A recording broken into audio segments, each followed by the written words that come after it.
عزیزان محترم، چھٹے امام صادق آل محمد امام جعفر صادق علیہ السلام یہ ارشاد فرماتے ہیں کہ اگر تم امام زمانہ کے اصحاب بننا چاہتے ہو تو 3 باتوں پر عمل کرو۔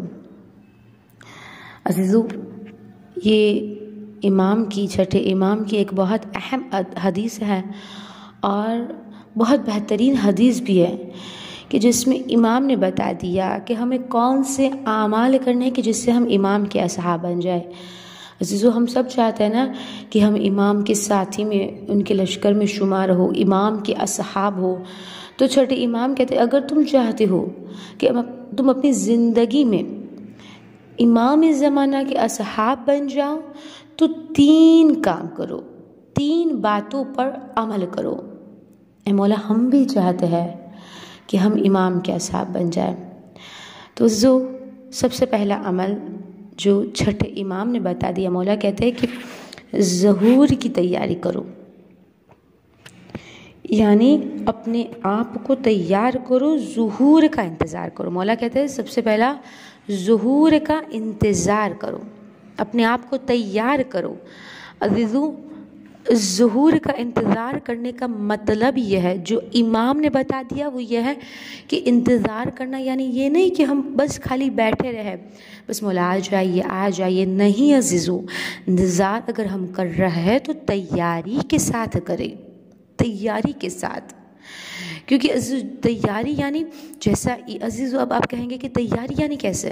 ہم کیا تیاری کریں امام کی ظہور کی؟ یعنی جو امام نے ہمیں کام بتایا ہے وہ ہمیں کرنا ہے۔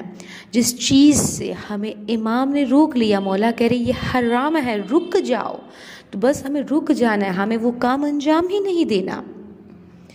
اگر مولا کہہ رہے کہ تم ہمارے لیے یہ کام کرو تو ہمیں وہ کام کرنے، یعنی جس چیز سے امام نے روک لیا ہمیں رک جانا ہے، اور جس چیز کے لیے، جس کام کے لیے امام نے کہا کہ کرو تو ہمیں وہ کرنا ہے۔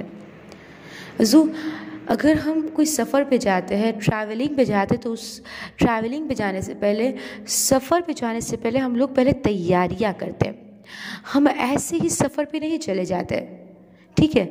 تو اسی طرح امام یہ کہہ رہے کہ میرے ظہور سے پہلے تم میرا انتظار کرو، یعنی تیاری کے ساتھ انتظار کرو، کیونکہ جب میرا ظہور ہوگا پھر اس کے بعد ٹائم نہیں ہوگا تم لوگوں کے پاس کہ تم تیاری کرو۔ پھر جس نے تیاری کر کے میرے ظہور کا انتظار کیا ہوگا وہی میرے لشکر میں شمار ہوگا۔ اس لیے مولا چھٹے امام کہتے کہ ظہور کا انتظار کرو، اپنے آپ کو تیار کرو۔ دوسرا، مولا کہتے کریمانہ اخلاق اپناؤ، یعنی کیونکہ جو امام کے صحابی ہوگے نا، جو امام کے منتظر ہوں گے، ان کا کردار، ان کی گفتار، ان کی فکر، ان کی سوچ وہ ایسی ہوگی جو مولا نے چاہا ہے۔ کریمانہ اخلاق یعنی مولا کہتے ہیں جو بھی تمہارے ساتھ برا کرے تمہیں اس کا پلٹ کے جواب، یعنی جس نے تمہارے ساتھ برا کیا ہے اس کا مطلب یہ نہیں کہ تم بھی اس کے ساتھ ہی برا کرو۔ برائی کا جواب برائی سے نہیں دینا، ہمیں برائی کا جواب اچھائی سے دینا ہے۔ یعنی لاکھ کوئی ہمارے ساتھ برائی کر لے لیکن تب بھی ہمیں اس کے ساتھ نیکی کرنی ہے، اچھائی کرنی ہے۔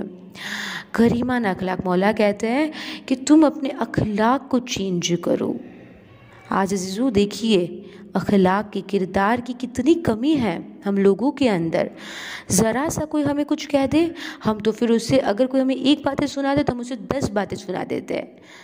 یہ مولا نے ایسا کردار نہیں چاہا، مولا کے صحابی ایسے نہیں ہوگے۔ مولا کے صحابی، مولا کہتے مجھے ویسے صحابی چاہیے جیسے امام حسین کے پاس تھے۔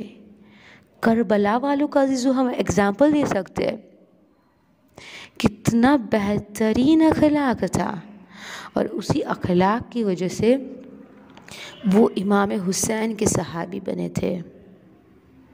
جناب حبیب، ہم عزیزو دیکھ سکتے جناب مسلم ابن سجاد، یعنی ہر ایک کی اخلاق کو اگر ہم دیکھیں تو بہترین اخلاق، عمدہ سے عمدہ اخلاق۔ تو جو امام کا منتظر ہوگا ان کا اخلاق بھی کریمانہ ہوگا۔ اور تیسری بات چھٹے امام کہتے ہیں کہ تقوی اختیار کرو، تقوی ورع، یعنی تقوی یعنی گناہ سے بچو، حرام سے بچو، واجبات پر عمل کرو۔ اور واجبات پر کیسے عمل کرے عزیزو؟ کس طرح سے ہمیں واجب پہ عمل کرنا ہے؟ چھٹے امام کہتے ہیں کہ تم واجبات پر عمل کرو، یعنی جو ہمیں دین میں، شریعت میں جو ہم پر واجب کر دیا گیا ہے، جو ہم پر واجب کر دیا گیا ہے ہمیں اس پر عمل کرنا ہے، جو حرام کر دیا گیا ہے ہمیں اس سے بچنا ہے۔ یعنی امام یہ کہہ رہے تقوی ورع، یعنی جو میرا منتظر ہوگا اس کی تقوی جو ہوگا وہ ایک اعلیٰ درجے کا تقوی ہوگا۔ ایک تو خالی تقوی ہوتا ہے اور ایک ہوتا ہے تقوی ورع، یعنی ایک اعلیٰ درجے کا تقوی۔ تو امام کہتے ہیں کہ میرا جو ماننے والا، جو میرا ساتھی ہوگا وہ تقوی ورع اس میں ہوگا، یعنی بہترین تقوی، عمدہ تقوی ہوگا اس میں۔ تو یہ چھٹے امام نے بتا دیا کہ اگر تم امام کے ساتھ بننا چاہتے ہو تو 3 باتوں پر عمل کرو، یقیناً آج بھی تم امام کے اصحاب ہو۔ تو عزیزو ہم خدا سے دعا کریں کہ پروردگارہ ہمیں تو ایسے اعمال کرنے کی توفیق عطا فرما کہ جس سے امام خوش ہوتا ہے، جس سے ہمارا وقت کا امام راضی ہو جائے۔ اور عزیزو جب ہمارا کردار بہترین ہوگا، جب ہمارا اخلاق بہترین ہوگا، جب ہماری تیاریاں ویسی تیاریاں ہوگی جیسے امام نے بتا دیا، جب ہمارا تقوی بھی ایک بہترین درجے کا تقوی ہو جائے گا، یعنی اعلیٰ درجے کے تقوی پر اگر ہم پہنچ گئے تو یقیناً امام کو آنے میں 1 سیکنڈ کی بھی دیر نہیں لگے گی۔ اور جب امام آئیں گے تو ہم امام کے ساتھیوں میں شمار ہوں گے۔